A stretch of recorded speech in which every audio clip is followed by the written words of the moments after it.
l'Alliance des professeurs de Montréal à se présenter pour l'audience.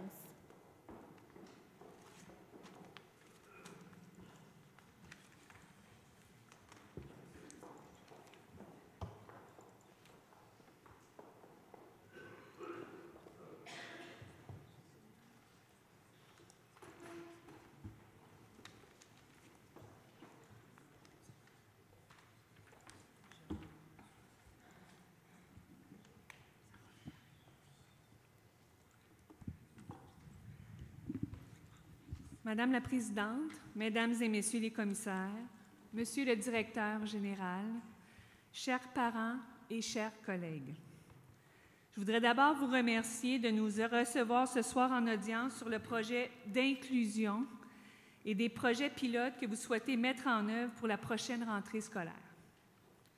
Permettez-moi de vous présenter mes collègues qui présenteront avec moi notre avis sur le sujet. À ma gauche, Madame Michelle Moroni-Giroux, enseignante orthopédagogue, titulaire d'une classe spécialisée de l'école Iona pour les élèves qui ont des difficultés graves d'apprentissage et des troubles de communication. Également, à ma droite, j'ai Madame Manon,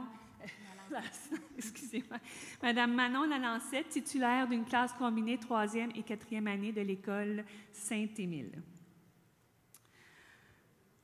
Je suis Catherine Renaud et je m'adresse à vous ce soir à titre de présidente de l'Alliance, mais aussi à titre d'enseignante en adaptation scolaire. Tout d'abord, sachez que nous avons appris l'existence de projets pilotes dans 3 écoles, Montcalm, la Petite Patrie et la Visitation, par l'entrevue que la présidente de la commission scolaire a accordée au quotidien Le Devoir en février dernier. Des projets dont ni l'Alliance, ni le comité paritaire ou consultatif EHDAA ou même les équipes écoles de la Visitation, de Montcalm ou de la Petite Patrie n'avaient entendu parler avant de lire Le Devoir. Nous avons été estomaqués de constater que la CSDM pouvait sortir une telle nouvelle sans d'abord et au moins consulter les profs, ceux qui travaillent au quotidien avec les élèves, tous les élèves de la Commission scolaire de Montréal.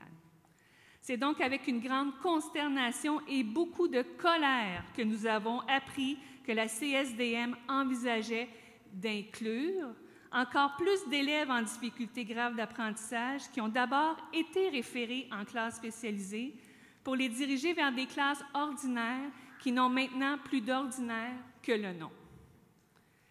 L'intention évoquée dans l'article de Marco Fortier était de faire en sorte que les élèves des classes spécialisées DGA puissent intégrer une classe ordinaire, mais avec les services nécessaires. Permettez-nous de douter de cette façon de faire, surtout lorsque nous savons que l'an dernier seulement, il manquait à la Commission scolaire de Montréal l'équivalent de 265 postes équivalents temps plein en services spécialisés pour répondre aux nombreux besoins de nos élèves HDAA. Comment garantir un ajout de service alors que les élèves déjà intégrés n'ont pas accès présentement, pour la très grande majorité, aux services adéquats et suffisants qui sont pourtant indispensables à leurs apprentissages? Aussi, laisser entendre que les classes DGA peuvent hypothéquer la scolarisation des élèves ayant des difficultés graves d'apprentissage revêt d'une méconnaissance des difficultés de ces élèves et représente aussi un désaveu du modèle de service que la CSDM a quand même su développer et offrir à ses élèves pour répondre aux immenses besoins de ceux-ci. Un modèle qui fut bâti au fil des ans en y investissant les ressources financières, humaines et matérielles nécessaires, car le coût en valait la chandelle pour offrir l'égalité des chances à ses élèves. C'est en ce sens que nous souhaitons vous présenter 2 réalités d'enseignantes différentes, mais aussi complémentaires, qui mettent en perspective l'inclusion des élèves HDAA en classe ordinaire. Je cède maintenant la parole à ma collègue Michelle Moroni-Giroux, enseignante orthopédagogue. Michelle.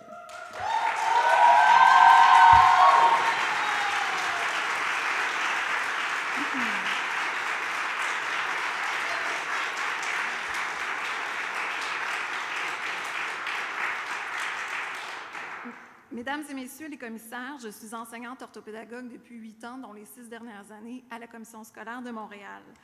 Je suis présentement titulaire enseignante en orthopédagogie en classe d'élèves de difficultés graves d'apprentissage et de communication de premier et de deuxième cycle à l'école Yona dans le quartier Côte-des-Neiges. Je suis accompagnée également de mes enseignants en adaptation scolaire et du régulier de mon école.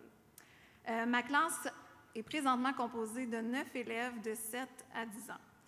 Dans ma classe, on n'a pas seulement des difficultés en français et en mathématiques, ils ont également des difficultés, des troubles associés, tels que le trouble du spectre de l'autisme, la dyslexie, la dyspraxie, le trouble déficitaire de l'attention avec et sans hyperactivité, le mutisme, le bégaiement et les troubles de la mémoire.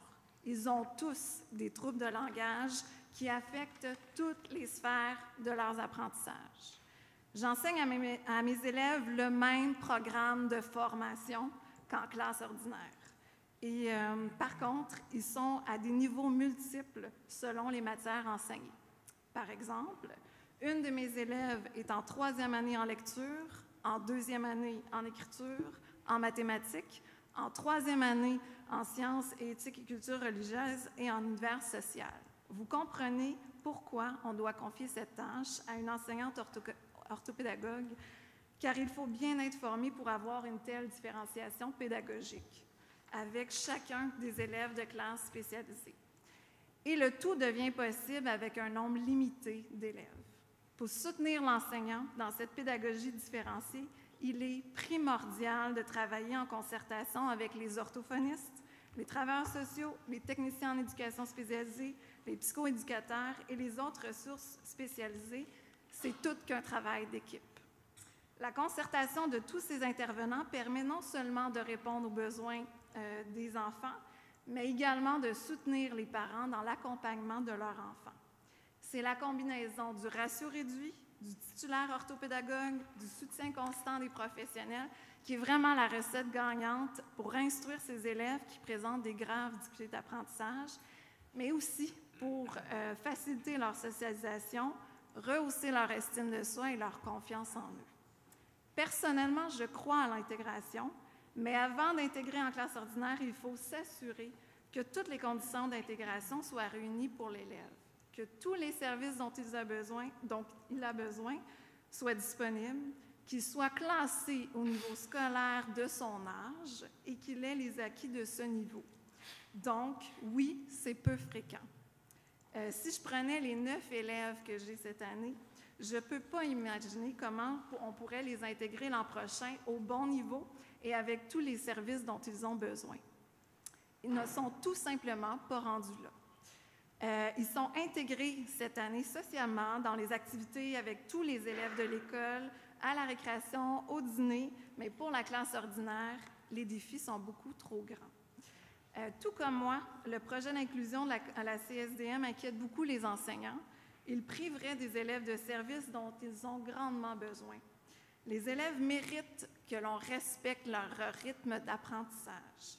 Dans le cas de mes élèves, le meilleur service à leur offrir est le modèle de la classe spécialisée, dans un point de service avec la contribution de nos collègues du personnel d'adaptation scolaire. Je redonne la parole à Catherine. Merci.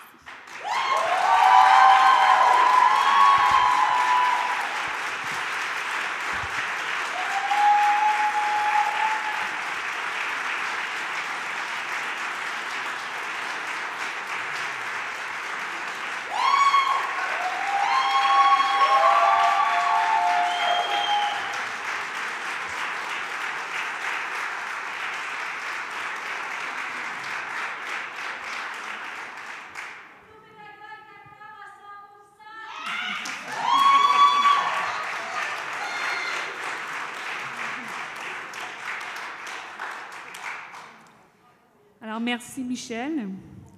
Comme titulaire de CPF, j'abonde dans le même sens que ma collègue.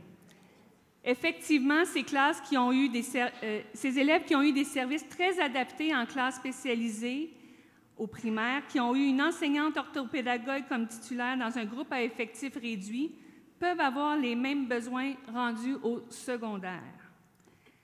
Il faut comprendre que cela représenterait un trop grand saut de leur demander d'intégrer une classe ordinaire de 30, 32 ou encore plus d'élèves avec jusqu'à 8 profs différents. De plus, nous le savons, nos classes ordinaires au secondaire ne sont tout simplement plus ordinaires. Quand on sait qu'à la CSDM, un élève sur 3 au secondaire est reconnu comme ayant un handicap ou ayant des difficultés d'adaptation ou d'apprentissage, on peut comprendre que les enjeux d'intégration sont énormes, autant pour les élèves intégrés dans la classe ordinaire que les autres élèves de cette même classe qui n'ont pas de difficultés particulières. Les défis sont aussi colossaux pour les enseignantes et enseignants qui accueillent tous ces élèves dans une seule et même classe. Nous savons qu'en plus d'abolir des classes spécialisées de difficultés graves d'apprentissage pour les transformer en classes ordinaires, vous avez l'intention de diminuer le nombre de classes de cheminement particulier de formation au secondaire, tel que spécifié dans votre démarche de transformation organisationnelle. Sachez que cette orientation nous effraie et que pour nous, intégrer en classe ordinaire un élève qui n'a pas les acquis nécessaires ou qui n'a pas les services spécialisés adéquats est un gage d'échec répété, puis finalement d'abandon des élèves qui finiront fort probablement par décrocher. Or, ce n'est justement pas le décrochage que nous voulons éviter au secondaire. Je laisse maintenant la parole à ma collègue Manon Lalancette, titulaire d'une classe ordinaire. Merci.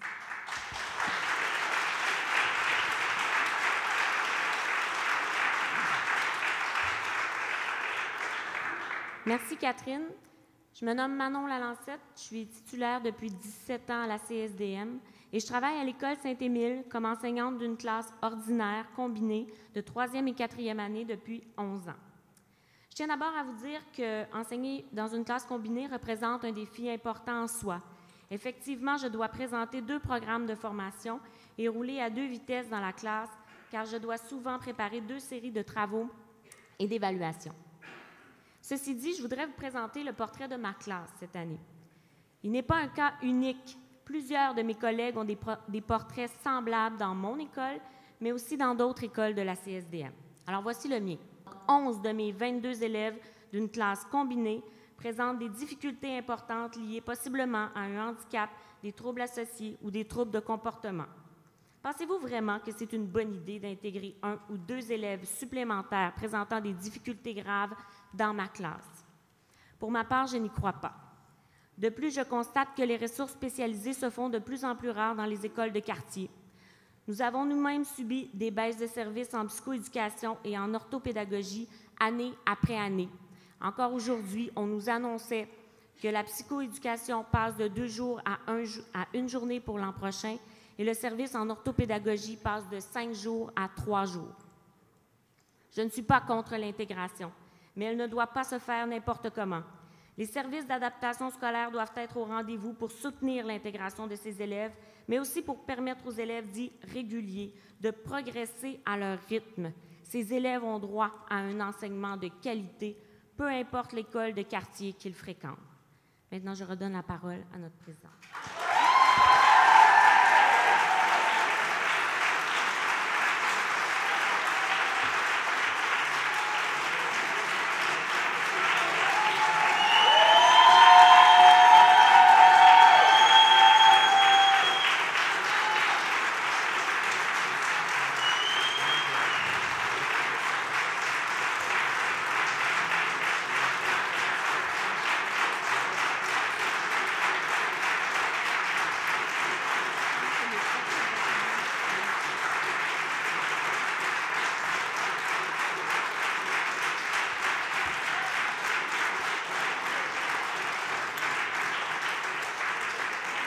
Il reste vraiment juste 15 secondes parce que malheureusement, les commissaires vont pouvoir poser très peu de questions parce que l'audience doit durer 15 minutes et ça fait déjà 15 minutes. Donc, pour la conclusion, Mme Renaud. Alors, Mesdames et Messieurs les commissaires, si les gens ici ont applaudi si chaudement mes collègues Manon et Michel, c'est probablement parce qu'ils se reconnaissent en elles et qu'ils vivent la même situation.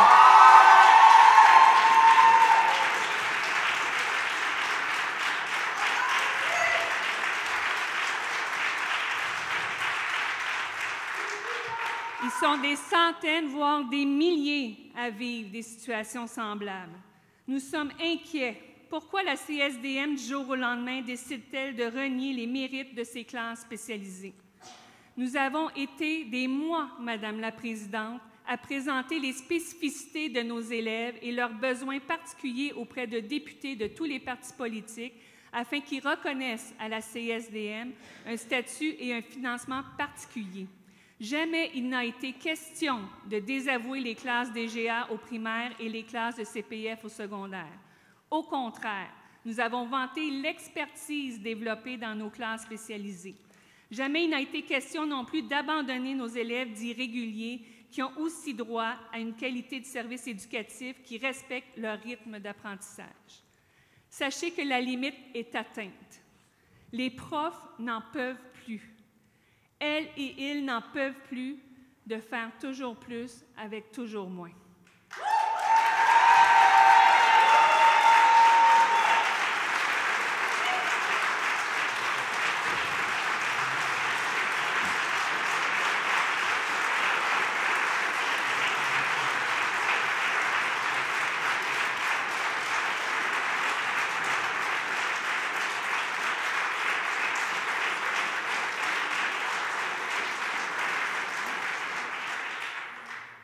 Il va falloir dire non aux dictats, Madame la Présidente, des firmes comptables qui recommandent de telles mesures au nom du sacro-saint déficit zéro.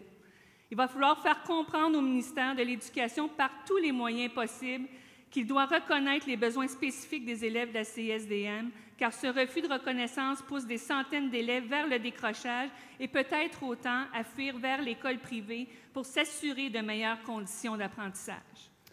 Mesdames et Messieurs les commissaires, nous sommes prêts à poursuivre la lutte pour que chaque élève ait accès aux services dont il a besoin, et ce, peu importe le coût.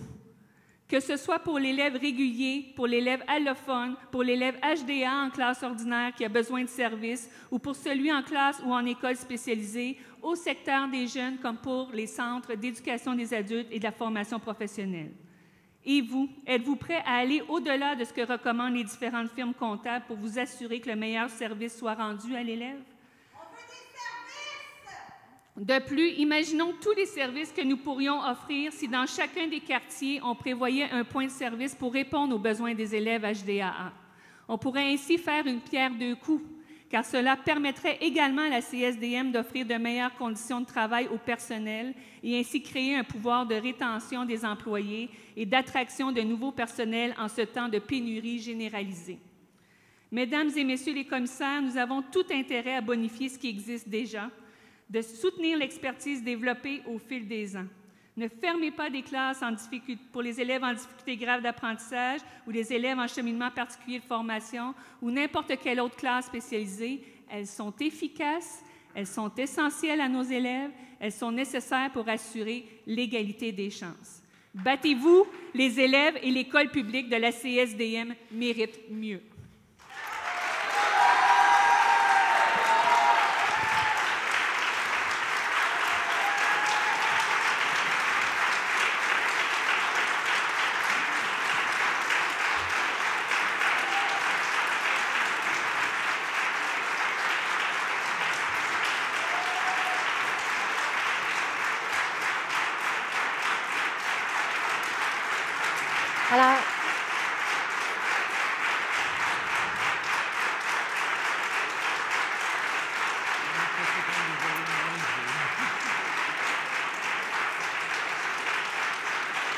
Alors,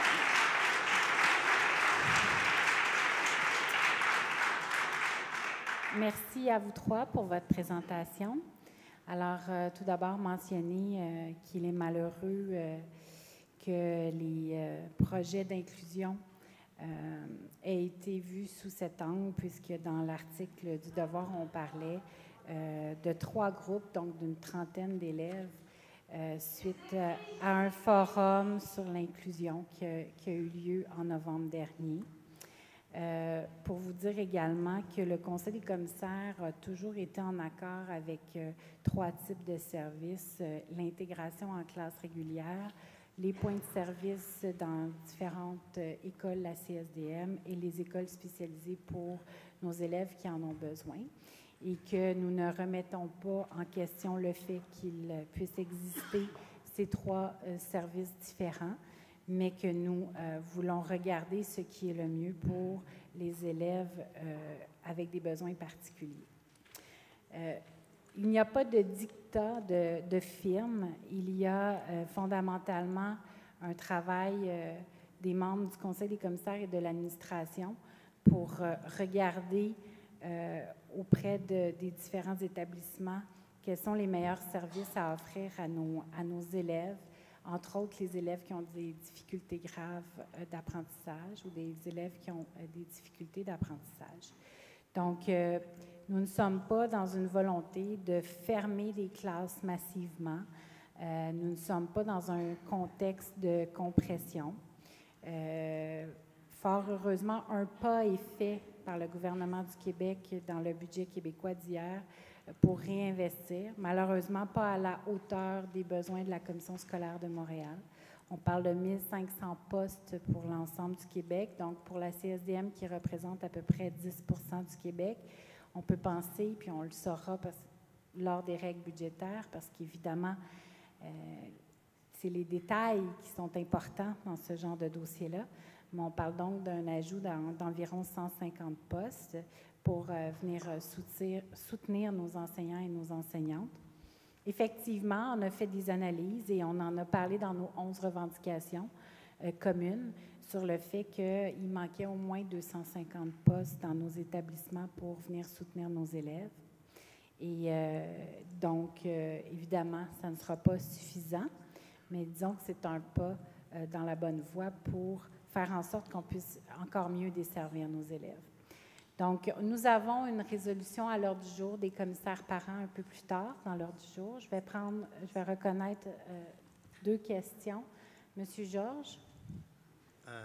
Deux intervenants ou deux questions? J'avais deux questions. Deux intervenants avec deux questions. Merci, Madame la Présidente. Deux questions, soit Madame Lalancette, peu importe. Okay. Quel rapport nous avons développé des pratiques pédagogiques et organisationnelles à travers l'expérience? Okay. Quel rapport il y a, selon vous, entre nos pratiques pédagogiques et organisationnelles face aux élèves handicapés en EHDA et les écrits scientifiques contemporains? C'est quoi le rapport? Est-ce que nos pratiques pédagogiques et organisationnelles correspondent à ce qu'enseignent les écrits scientifiques? Et ma deuxième question, comment nos pratiques pédagogiques et organisationnelles se comparent-elles à celles de English Montreal, par exemple, par rapport au service au HDA? Parce que c'est bien beau qu'on développe nos pratiques, encore faut-il que ces pratiques aient des fondements scientifiques.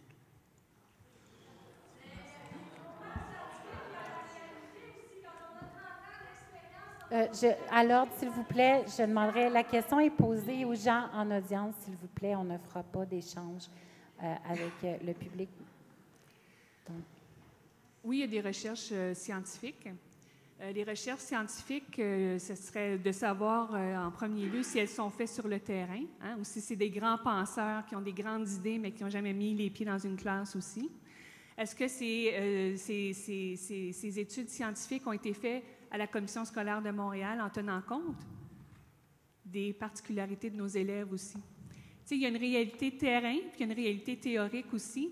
Et ce qu'on vous dit présentement, c'est que malgré toute la bonne volonté des enseignantes et des enseignants, malgré toute leur bonne volonté de faire avancer les élèves, présentement, ils ont de moins en moins de temps pour chacun d'entre eux et ils voient les élèves dépérir sans les services nécessaires pour avancer.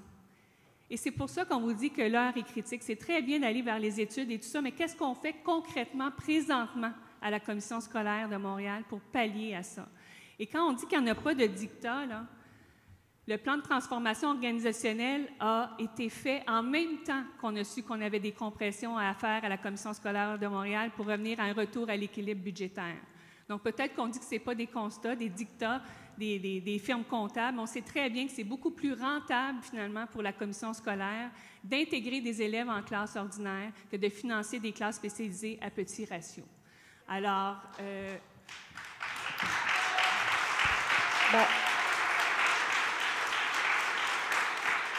ça fait déjà 25 minutes. J'ai pas eu d'autres de Mme Cousineau, je vais prendre une dernière intervention. Merci. Donc, la proposition qui va être déposée aujourd'hui, Mme Ariel-Bourdon, c'est la proposition que j'avais déposée au dernier conseil, qui n'a pas été votée, qui va être ramenée. Les commissaires parents ont une autre proposition, une autre version aussi. Ceci dit, moi, je vais vous dire que j'ai eu exactement la même réaction que vous. Je me suis complètement étouffée avec mon café en ouvrant le journal Le Devoir le matin. Mon collègue ici, Jean-François Gosselin, qui est le commissaire dans Petite Patrie, donc une des écoles visées par un projet pilote, n'était pas au courant non plus, n'est-ce pas, du projet. Donc, il s'est étouffé aussi avec son café. Donc, il n'y a pas juste les enseignants qui n'ont pas été mis au courant, hein, les commissaires scolaires, ou en tout cas les commissaires indépendants. Je ne sais pas si l'équipe, sinon, le savait, mais nous ne le savions pas. Madame. Donc, la proposition que j'ai déposée au dernier conseil qui est ramenée ce soir pour discussion, moi, cette préoccupation de se dire que si c'est la meilleure chose à faire, plus d'intégration, va falloir qu'on me l'explique. D'abord, il faut une immense circulation d'informations, des discussions importantes avec au premier chef les enseignants. Aucune décision...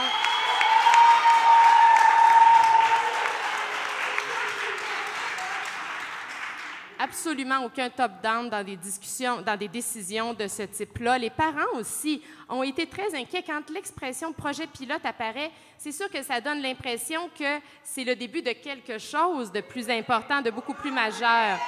Alors, on a besoin, comme parents aussi, moi je représente un paquet de parents de mon secteur, là, comme parents, d'être rassurés vers quoi on s'en va. Est-ce que c'est une toute nouvelle orientation, ceci dit qu'on n'a pas prise, qu'on n'a pas discuté?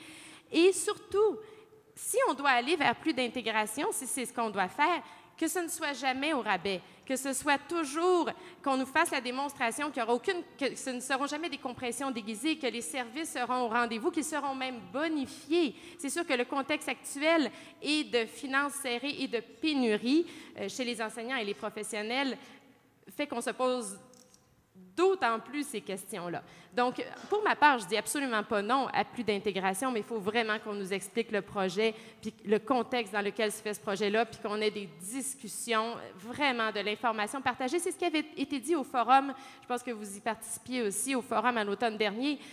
On peut faire plus et mieux, sûrement, mais il faut qu'on se parle avant, qu'il y ait beaucoup d'informations et de discussions préalablement. Et il faut que les conditions soient réunies également. Alors, merci à vous tous. Merci pour cette audience. Nous allons donc...